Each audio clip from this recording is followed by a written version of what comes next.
Now that Jeremy and Mike are back in the States, I'm going to be riding solo for a couple weeks here in New Zealand. And I really need to reorganize all my gear, make sure that I can fit everything I need on one bike. Yeah, so I'll just kind of go through what I pack, because honestly it's not that much different to go somewhere for a weekend as it is to go for a month, because all the stuff that you need, you're going to need, whether it's 2 days or 200. No, you need more stuff than 200 days. Well, I do. That's why I got a trailer in the States. Don't believe it. Heath overpacks. I've not heard that before. No, really. Look at this fancy machine.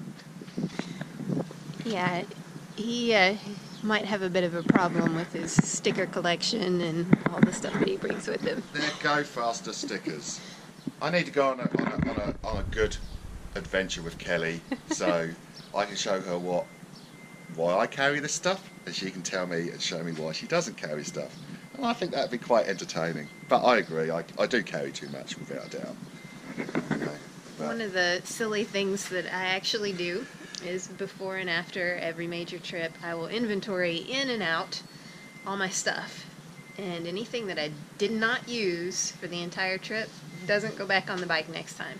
So it's a good way to weed things out and not carry stuff that you're not going to use.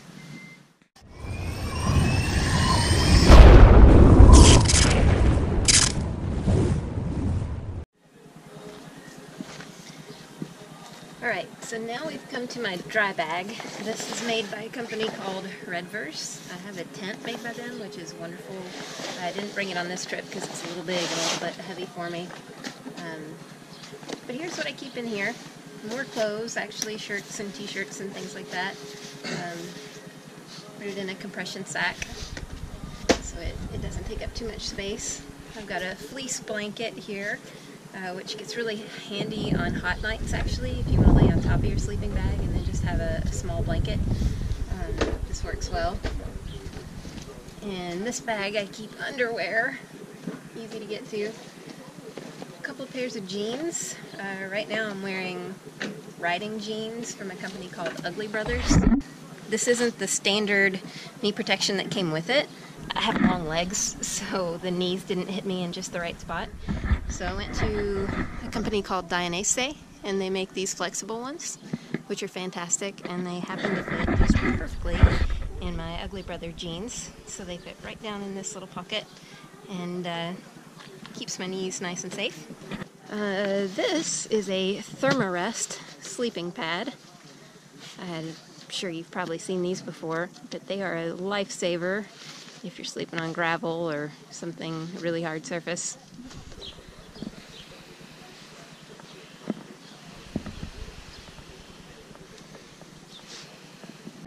So after you get it blown up, this is what it looks like. And if you're sleeping in a campground with gravel or sticks or pine cones, then actually this is not too bad. It's about an inch thick, but it keeps you insulated from the ground if it's really cold, so you can keep your body warm.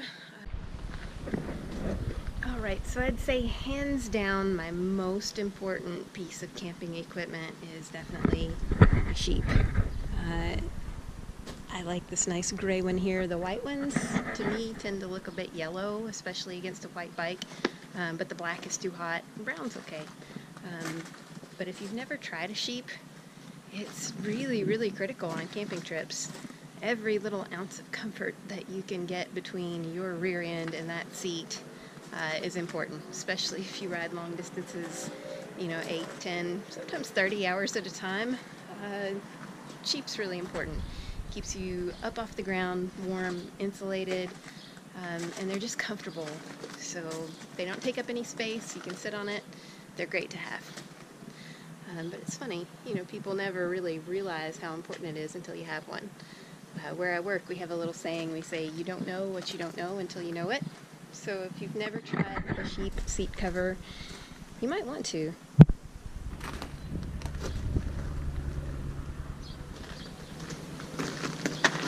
Okay, next comes the sleeping bag itself.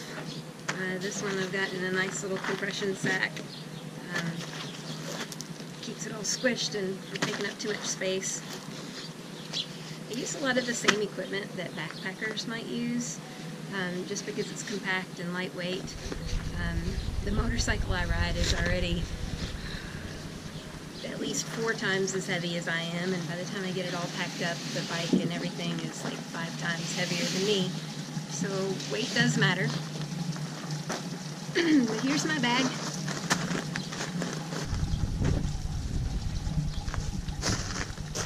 And one of the luxuries I actually do bring with me on a camping trip is a pillow.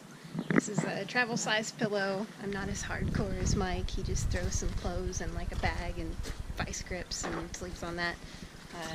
I do appreciate an actual pillow.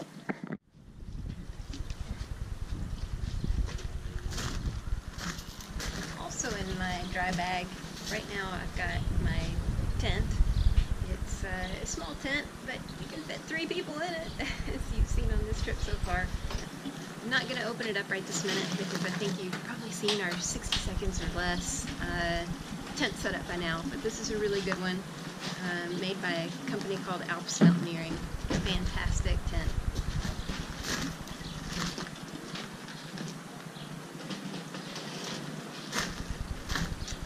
And that's pretty much it in my dry bag. Sometimes I have a couple extra pairs of socks and odds and ends that just don't fit anywhere else. Lightweight stuff that I want to keep dry.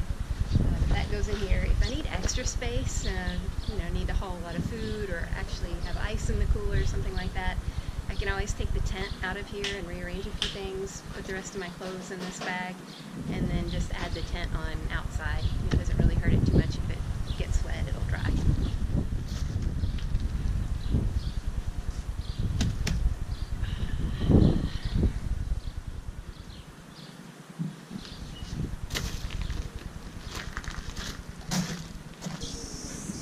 Okay, let's take a minute to go through my tank bag. I brought this from the States. This design is by a company called, I'm not sure if it's pronounced Givi or Givi.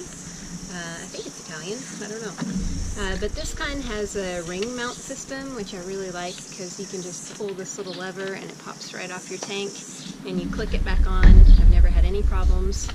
It's so much better than the kinds that strap on, because then you've got things to deal with when you're trying to get gas. So I really like this one. It's a good size. It's big enough to hold a lot of stuff, but not so tall that you can't see over it. So it works really well for me. So in the top part, you can keep things like maps and campsite brochures and receipts. Inside here, this is a very important tool. It's a battery backup. This particular brand actually comes with jumper cables. I didn't bring them with me on this trip, but I've seen them start a diesel truck. They're pretty serious, but you can charge cell phones or anything you need to charge up on the USB port. Also has a flashlight. It's a very versatile, critical piece of equipment to bring on a motorcycle trip. Of course, I have the cover for the tank bag because despite our best efforts, these are not always actually waterproof. They do come with nice high-vis covers that you can use if it's nasty outside. In New Zealand, apparently, there's not much of an ozone layer, so it's really important to wear sunscreen, at least 50 SPF. I believe in sunscreen. Not everybody does, but I don't really want skin cancer and wrinkles. So I've been pretty religious about putting this on. I may have missed one day when we were panning for gold and I got a bit of a sunburn, but I'll try not to make that mistake again. But we've been through most of this bottle already. Let's see. This was a present from my mother. It's an InReach Explorer. I'm still trying to figure this one out. Best piece of advice I can give you is if you're going to bring new technology on a motorcycle trip, try to get it a few weeks ahead and practice and play with it a little bit, because this hasn't really done me too much good. But it's probably operator error more than anything else. I keep a neck warmer. If it's cold out, you'd be surprised how much warmer you'll feel without having so much air around your neck coming in through the bottom of your helmet. Some instruction manuals in case I get stumped with my Sena or my Garmin InReach, and of course some koozies from my real estate business. those to give away if I meet somebody that's really helpful along the way or friendly. This is called a balaclava, and it's thin enough that you can wear it inside your helmet, like a toboggan or something you can't really wear, but it's amazing how much warmer you'll feel putting one of these on if it's really cold outside. So far this trip I haven't really frozen, but they're nice to have. I've just remembered what I was going to tell you about my balaclava. Remember I said everything that I don't use on a motorcycle trip I take off the list. Even when it's hot out, I find uses for this thing. For example, we were at Slab Hut Creek and we were panning for gold, and the sandflies were just ferocious. But when you're getting eaten alive by sandflies, then it's really nice to have. So it just goes on like this, and it doesn't really restrict your field of vision, but keep you warm, keep the sandflies off.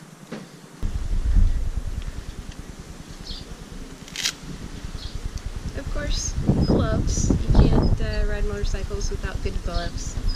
I actually have glove liners for my nice climb cold weather gloves. And these are supposed to be able to touch phone screens and things like that, but I don't think this feature actually works very well. But they do keep your hands a bit warmer if you need them. I wear glasses inside of my helmet, sunglasses, and if it's at night or raining, then I do wear clear glasses. I keep a spare pair or two in here. So handy to have a flashlight. Ladies, real life necessitates these sorts of things. Men don't pay any attention, but you know, it's tough being on a bike. Not always the best time to go through a cycle, but it does happen, and we are real women, so we'll talk about that. Maybe most people don't, I don't know, but is that taboo? Oops, this was the brochure for his TomTom that was a piece of junk. This can go right in the trash. I've got some extra bolts here and screws from where I mounted my tank ring, and this was from my telephone mount. It's called a RAM mount, so luckily Mike figured out how to get it on this bike since the handlebars are a bit different than my bike at home. Sunglasses. Let's see what else we have in here.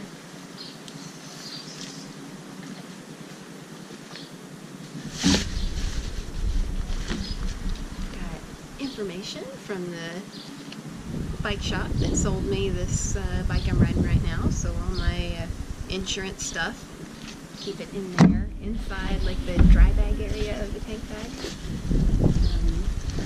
I do have a plastic bag inside my dry bag with a bunch of my personal information, you know, who to contact if there's actually an accident, and insurance cards and good stuff like that. I do keep a journal with me, which I have not had very much time to write in this trip. I haven't actually made the first entry because it's hard to do that when you've got people with you. But maybe now that I'm riding solo, I'll get it out and try to write a little bit each night.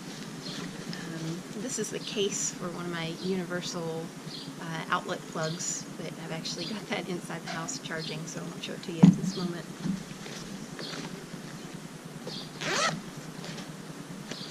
I keep a microfiber cloth to keep my visor clean.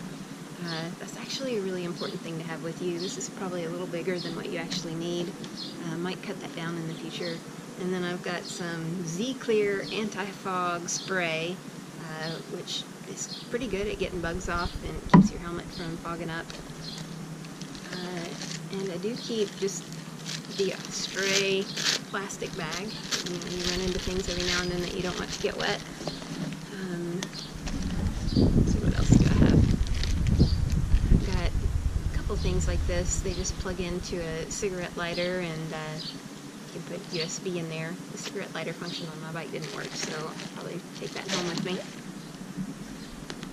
And on this little side zipper, I've got my headlamp, which you want to keep that really handy in a place that you can find it when you're trying to set up your tent at night in the dark.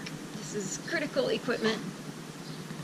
If I get sleepy on the bike, which does happen if I'm riding for a long time, I try to keep strong mints in here. I can actually get to it while I'm riding and pop a mint, and it'll open my eyes up a little bit and keep me focused and aware on the road if I'm getting tired. These are specific to BMWs. They're little outlets for the BMW plug, and they've got USB ports, so that does actually work on my bike. And that's about it. That's what goes in the tank bag.